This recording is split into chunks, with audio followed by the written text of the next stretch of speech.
আসসালামু আলাইকুম। এটিএম এগ্রোর পক্ষ থেকে সবাইকে জানাই আন্তরিক শুভেচ্ছা। আশা করি সকলেই ভালো আছেন। ভিউয়ার্স, গতকালকে শসা হারভেস্ট করেছিলাম 3 মণ। আজকে শসা হারভেস্ট করেছি 2 মণ 30 কেজি। শসার ফলন মাশাআল্লাহ অনেক ভালো হয়েছে। ফলও মাশাআল্লাহ অনেক ভালো সেট হয়েছে। কিন্তু বাজার ভালো না।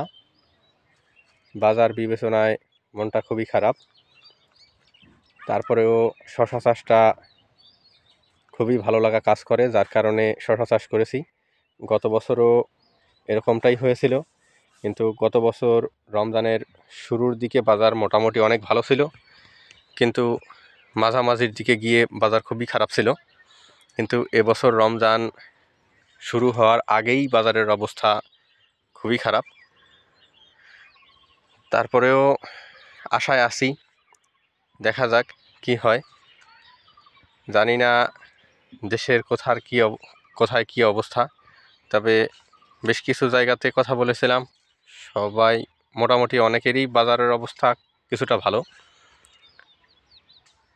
কিন্তু আমার এখানকার বাজার খুবই খারাপ। আজকে বিক্রি করলাম 320 টাকা মণ।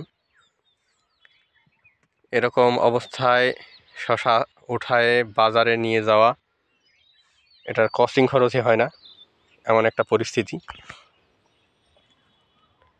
তারপরেও যেহেতু ফল গাছে ধরছে, হারভেস্ট করতেই হবে। হারভেস্ট করলাম, সেটিং ভালো। ভিউয়ার্স, আপনাদের শসার প্রজেক্টের কি অবস্থা জানাবেন। আমার এখানে মাশাআল্লাহ অনেক ভালো ফলন দিচ্ছে, কিন্তু বাজারের অবস্থার কারণে মনটা তেমন একটা ভালো নাই। ভিউয়ার্স, দেখেন কত সুন্দর ফল সেট হয়ে আছে। আমি মূলত গাছের নিচের শাখাগুলা এবং পাতা অনেক সেটে দিয়েছি, যার কারণে গাছগুলা ফাঁকা দেখা যাচ্ছে, একদমই ফাঁকা, কিন্তু ফল মাশাআল্লাহ অনেক সুন্দর সেট হয়ে আছে। দেখা যাক, যেহেতু সামনে রমজানে বাজারে কথা বলল রমজানের শুরুর দিকে বাজার ভালো হবে।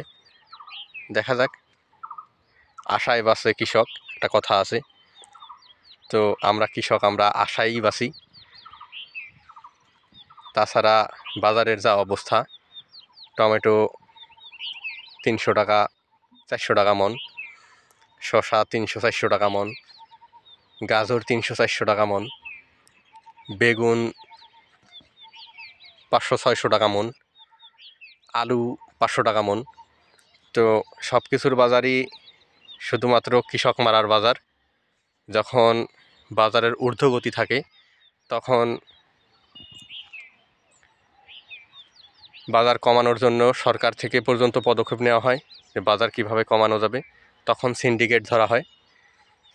কিন্তু এখন যখন বাজার কম, তখন সিন্ডিকেটও নাই, দামও নাই, এমন একটা পরিস্থিতি।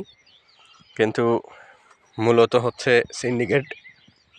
সিন্ডিকেট এখনও পর্যন্ত আছে, কারণ আমরা এখানে 200 টাকা মণ 300 টাকা মণ যেই মালগুলা বিক্রি করি, সেই মাল ঠিকই ঢাকায় গিয়ে 1000-1200 টাকা হয়ে যায়।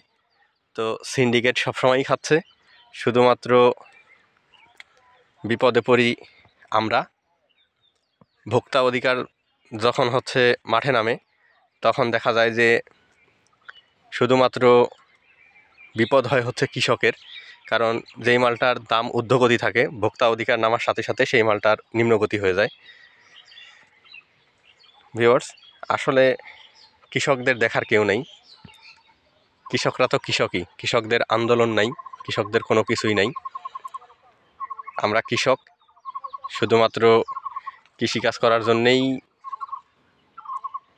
তাছাড়া আমরা যে ভালো কিছু করব, আমাদের দ্বারা যে ভালো কিছু হবে, সেটা কখনোই সম্ভব না এই দেশে। এই সময়টাতে প্রতি বছরই শসার দাম দেখা যায় যে 2000 টাকা মণ থাকে, এটা প্রতি বছরেরই গড় হিসাব। কিন্তু এবছরের চিত্র একদমই ভিন্ন। এখন জানি না পরিস্থিতি সামনে কি হবে।